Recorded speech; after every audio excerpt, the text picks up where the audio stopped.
NOMAD Sea Kayaking down in Dorset. We've just finished a wild camp and we are packing up. Everyone's getting their boats together, and we just wanted to show you where we are and to talk to you about clearing up fires.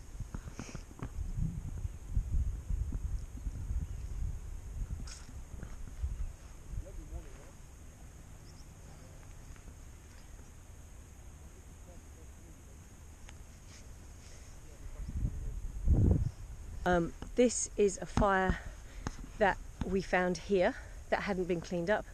There are a couple actually. There's the ends of a fire here too. A lot of debris in the sand, lots of charcoal, and just a mess. Blackened. See how blackened it is? Bits of charcoal over here as well. So all of that is just a visual mess. Okay. And then what it does is it sort of breaks down as well, and it blackens the sand. So you can see the sand just going sort of a horrible grey colour, right, because of the ash and so on. Okay. So environmentally, this is organic material. It's going to break down, but it doesn't look good. And the main problem is when other people come here. So this is National Trust land, and if the local National Trust workers come down, because they do a good job of keeping this area clean, and they see this sort of stuff, it just pisses them off, frankly. Whether it might be a farmer, a landowner, a member of the public, a fellow kayaker, a fellow walker, trekker, somebody out just nature watching, whatever, you know, maybe you're just out shagging your bird. The last thing you want to do is find that shit lying around. So what we're going to do is show you how to do it properly, and it's just pretty basic stuff. It's not complicated. So this is our fire from last night. It's in sand. We dug down to see what is underneath. If there was any peat underneath. If you're in peatlands, peat is basically organic material that's compacted over time, and it's very, very combustible, and it burns underground for extended period of time, and it can start bushfires. So here what we've got is just a sand pit. We just dug down into the sand quite about almost 2 feet down just to check what was below. It was all sand and it got quite moist. We covered it over, and then we put our fire in the center. Overnight it's burned down just to ash. Any sticks that you got left, you pick them up with your hands, your bare hands, okay? So you pick the sticks up and you feel them. That way, if it's hot, you're going to feel it, it's going to burn you. So you pick up the sticks, that's all cold, there's a bit of warmth in that. So all these little sticks, I'm picking them up, I'm holding them in my hands. Get your hands dirty, it'll do you good. We're getting too soft nowadays. Men moisturizing all the time, myself included, and getting all a bit soft. Get your hands dirty. So get all those sticks, they're nice and cold, and then just take them over and just throw them into the bush. Just throw them into the verge, away from the fire. Okay, now the rest of this, you notice again, I'm just digging down with my hand. A note of caution here, I'm not going to do the whole health and safety thing. You're all adults, hopefully. You can use a bit of sense. Usually a digging stick would be helpful, but I checked the fire earlier. We were up at 5 this morning, and what I did, the first thing I did was I opened the fire. So you take a digging stick and you open up the fire, okay, and that way to get air into it, cold air, to cool it down. And then as it cools, you dig down, because that heat is contained right down in the base of the fire. And you see I'm using my hand, so this fire is already cooled because we're launching at 8, it's about 20 to 8, we're about to launch soon. So this is the last job in the camp. You can see the campsite is cleared up, it's all cleared. We've picked up all of the trash, which is in here. That goes out of that, that's the last thing. And then we've got our water, and what we're going to do is open that up. Now frankly, you can urinate on it, you can get all your camp buddies or whoever's in camp with you last thing to pee on it, but that's not a good idea considering what we're about to do. So usually water is a good idea, and work on the center over there. All of this material on the outside is pretty cool, because the center is the hottest part. And basically now And you can use seawater as well. Anything, coffee, old tea, fluids, beer, anything like that, any fluids that you've got will work. Okay, so we'll put the water down, take your hands again, your spades, and get dirty again. Mash it all up. Okay, I can still feel there's a bit of heat there. The stuff around the sides is nice and cool, and basically here we're on beach sand, so it just turns into wet sand. If you're on soil, it's going to go all sort of muddy and slushy. I can still feel some heat in there, so I'm just digging down, opening it all up. And this is the problem with this for people. It takes effort.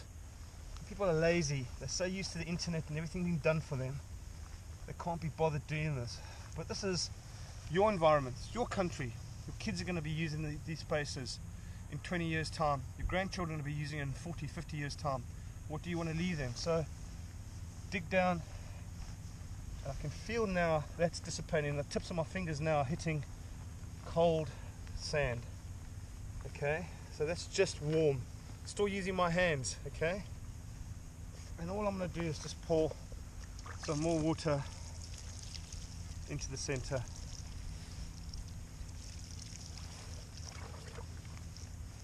Dig it down. It's all slushy and muddy. Not muddy, but nice and slushy. Okay, so if you come and have a look at the hole here, I've dug right down. I'm getting my hand into the hole. That way if there's anything hot, I'm going to know about it. I'm going to feel it. Okay.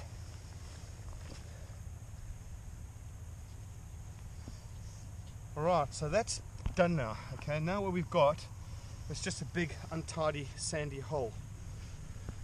This grey stuff here where the ash is mixed, you can't do much with it. It's all organic. It's actually good for the earth. I mean, this is just beach sand, so nothing's really growing here. But depending where you are out in the woods or in the environment, it's phosphates and nitrates and carbons which feed the earth. So it's not a bad thing. But what we want to do is, from an aesthetic point of view, we want to cover it all up. So I take all the grey stuff, I sweep it back in to my hole. Here's a little piece of rubbish, a little bit of plastic. That's a sort of thing a bird would come along and eat. A seabird, nice bright coloured. We'll pick it up and eat it. That's the kind of thing that gets in its gut and kills it. Okay, so we take all the grey, there's little bits of ash and little bits of coal. I'll sweep it into the center. There's a cone, one of the cones that we used. Throw that back in. Okay. Right. So that's now safe. That's all been watered down. It's cool. I'll just compact it down a bit. Pick up my little piece of paper, throw this in the bin, so I don't forget. And then the last thing I'm going to do, so that's where the fire is, or was. It's all been cooled off. It's been made safe. And then I just take the fresh sand, put it over the top. And just sweep it around. Okay? If you've got turf, you can cut your turf out, just lift it out and put it back into the hole once you've cleared the hole. If it's soil, you just fill it up with soil. If you've got ground covering like leaves at this time of year, leaves, autumn time, cones, anything like that, you just sweep the cones over again. Put it back the way it looks. A little bit like a, what do you call a turtle, a sea turtle. When they come up on the beach, they lay their eggs. Nest. And the female, when she goes around the nest for about 10-15 square meters, about 10 square meters, she goes around and she just does this with her little flat fins, and she just disturbs the earth so that the local wild dogs don't come and dig up her eggs. And that's basically what you're doing. You're just covering this over nicely, and that's it. That's the result. So let's have a look. There's our old fire pit there, and here's your fire pit, because you're a schmuck, because you're a tit, and you're a twat, and you left your crap all over the place. So that's your leftovers.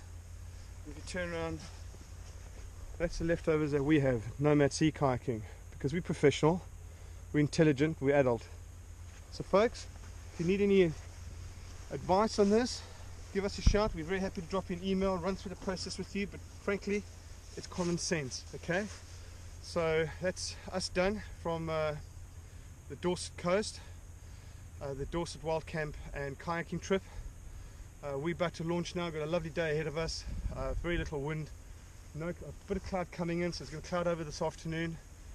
We'll get around Old Harry Rocks and back to our start point and head back, but we're looking forward to a really good day of paddling. Give us a thumbs up, make any positive comments, spread and share as much as you possibly can, and we thank you very much for that. NOMAD out.